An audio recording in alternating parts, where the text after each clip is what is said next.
నమస్తే YNC news కు స్వాగతం. వైసీపీ పట్టణ అధ్యక్షుడు సంస్థాని చంద్రశేఖర్ అధ్యక్షతన ఎండూరి కన్వెన్షన్ లో నిర్వహించిన మీడియా సమావేశంలో విశ్వరూప్ కామెంట్స్.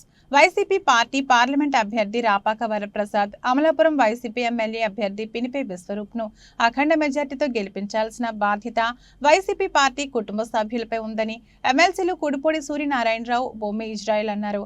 ఈ సమావేశంలో పందిరి శ్రీహరి, కొనుకు గౌతమి, రెడ్డి సత్య నాగేంద్రముని, కుడుపూడి భాగ్యలక్ష్మి బాబు, చెల్లుబోయిన శ్రీనివాసరావు, రుద్రరాజు, నానిరాజు, తిక్కిరెడ్డి వెంకటేష్, వంటెదు వెంకన్నాయుడు, గోబాల రాజేష్, ఇళ్ల శేషగిరిరావు, దంగేటి డోలామణి, రుద్ర, నియోజకవర్గ పార్టీ మండల అధ్యక్షులు, పార్టీ నాయకులు పాల్గొన్నారు.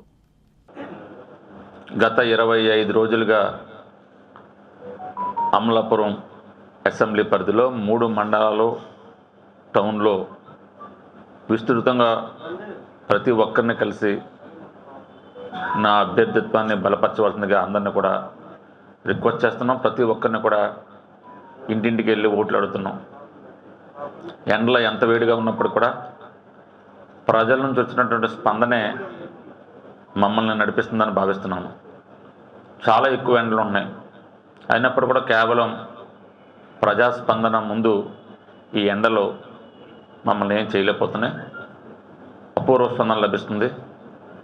మరి ముఖ్యంగా గ్రామీణ ప్రాంతాల్లో కానీ పట్టణ ప్రాంతంలో కానీ ఎక్కడ చూసినా కూడా జగన్మోహన్ రెడ్డి గారి యొక్క సంక్షేమ పథకాలు మేము జగన్మోహన్ రెడ్డి వల్ల లబ్ధి పొందాం కాబట్టి తప్పనిసరిగా జగన్మోహన్ రెడ్డి గారికి ఓటు వేస్తామని చెప్తున్న విధానం చూసినప్పుడు తప్పనిసరిగా జగన్మోహన్ రెడ్డి గారు ఏదైతే ఆయన అనుకున్నారో అది సత్ఫలితాలు ఇస్తుందని నేను భావిస్తున్నాను. మరి ముఖ్యంగా ఇంకొక 15 రోజుల్లో ఎన్నికలు రాబోతుంది. ఇప్పటికే 25 రోజులు ప్రచార పర్వం సాగింది. నాకు అదృష్టవశాత్తు నాకు ఏ విధమైన కాంపిటీషన్ సమస్యలు లేవు కాబట్టి, టికెట్ సమస్య లేదు కాబట్టి ముందు నుంచే గత నెల 27 నుంచే ప్రచారం ప్రారంభించాం. ఇప్పుడు 25 రోజులు పూర్తిగా ఏదైతే మనం ప్రోగ్రాం పెట్టుకున్నామో ఆ ప్రోగ్రాం ప్రకారం అన్ని పంచాయతీలను కూడా కవర్ చేసుకుంటూ వెళ్తున్నాం. ఇంకో 15 రోజుల సమయంలో ఎన్నికలు జరగబోతున్నాయి. ఏదేమైనప్పటికీ కూడా గత 5 సంవత్సరాల్లో అమలాపురం అన్ని విధాలుగా అభివృద్ధి చేశాం. ప్రధానంగా ఇంకా అమలాపురం సంబంధించి ఎదరపల్లి బ్రిడ్జు, ఎర్రవంతెన, నల్లవంతెన 3 బ్రిడ్జిని కూడా అభివృద్ధి చేసుకోవాల్సిన అవసరం ఉంది. దాంట్లో ఎదరపల్లి బ్రిడ్జు, నల్లవంతెన బ్రిడ్జు 2 కూడా సిఆర్ఎఫ్లో శాంక్షన్ అయ్యాయి. అదేవిధంగా కొమరగిరిపట్నం జంక్షన్ నుంచి బెండమూర్లంక జంక్షన్ నుంచి సామంతగురు వయా కొమరగిరిపట్నం మీదుగా దాదాపు 37 కోట్ల సిఆర్ఎఫ్ నిధులు కూడా కేంద్ర మంత్రి గారిని కలిసి దాన్ని శాంక్షన్ చేయించుకున్నాం. దాంట్లోనే ఈ 2 బ్రిడ్జిలు కూడా ఉన్నాయి. ఏదైతే ఎదరపల్లి కానీ అదేవిధంగా నల్లవంతెన కానీ. ఎర్రవంతెన దాంట్లో రాలేదు, కానీ దాన్ని గౌరవ ముఖ్యమంత్రి గారు 2 బ్రిడ్జిలు ఇస్తున్నారని చెప్పారు కాబట్టి దాంట్లో ఆ 2 బ్రిడ్జిల్లో ఒకటి ఎర్రవంతెన, 2 బైపాస్ ఎదురుగా నడిపూడి రోడ్డుకు ఒక బ్రిడ్జు, ఆ 2 బ్రిడ్జిలు వేయాలన్నది నా యొక్క ప్రణాళికగా నేను భావిస్తున్నాను. అదేవిధంగా అమలాపురం సంబంధించి రక్షిత మంచినీరుకి ఆర్డబ్ల్యూఎస్ మంత్రిగా ఎంత చేసినప్పుడు కూడా ఇంకా కొంత గ్యాప్ ఉంది. ఎందుకంటే ఏదైతే ధవళేశ్వరం దగ్గర ఇంటేక్ వ్యాల్ కట్టి అక్కడ నుంచి రక్షిత మంచినీరు అమలాపురం తీసుకురావాలన్నది నా ప్రణాళిక.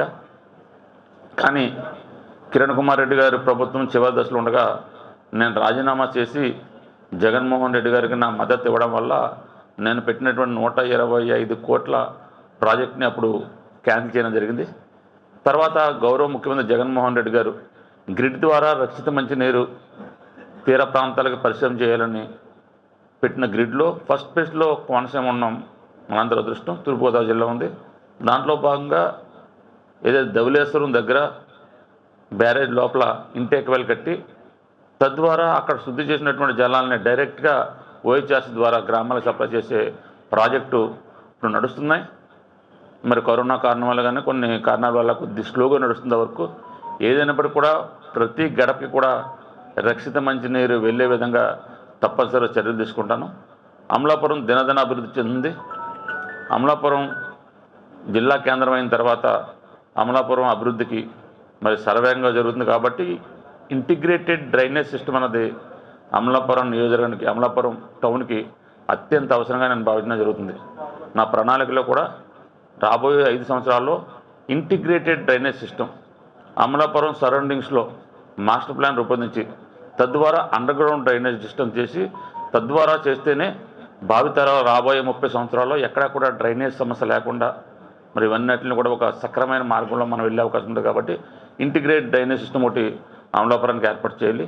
ఇంటింటికి రక్షిత మంచినీరు, అదేవిధంగా ఇంటిగ్రేటెడ్ డ్రైనేజ్ సిస్టమ్ రెండు ప్రధానంగా అమలాపురం పట్టణానికి అత్యవసరం. పెరుగుతున్న జనాభాకు అనుగుణంగా ఇవాళ చుట్టూ మన ఈ రెసిడెన్షియల్ కాంప్లెక్స్లు కానీ రెసిడెన్షియల్ టౌన్షిప్లు వస్తున్నాయి. దాని అందరి అవసరాల దృష్ట్యా ఇంటిగ్రేటెడ్ డ్రైనేజ్ సిస్టమ్ అనేది చాలా అత్యవసరం. దాన్ని కూడా తప్పనిసరిగా రాబోయే సంవత్సరాల్లో దాని ప్రాధాన్య క్రమంలో తీసుకుంటామని తెలియజేసుకుంటున్నాను.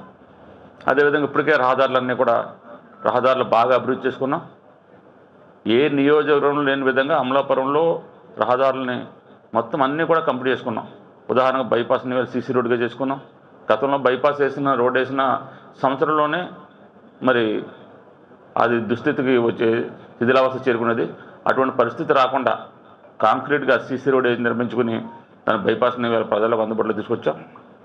అదేవిధంగా ప్రజలకు కావాల్సినటువంటి కనీస అవసరాలన్నీ కూడా తప్పనిసరిగా నెరవేరే విధంగా చర్యలు తీసుకుంటాను తెలియజేసుకుంటూ, నేను మిమ్మల్ని అందరినీ కూడా ఈరోజు ప్రధానంగా పిలవడానికి మీకు అందరితో కలిసి మధ్యాహ్నం మరి వాళ్ళు మిమ్మల్ని అందరూ కూడా లంచ్కి ఇన్వైట్ చేశాను.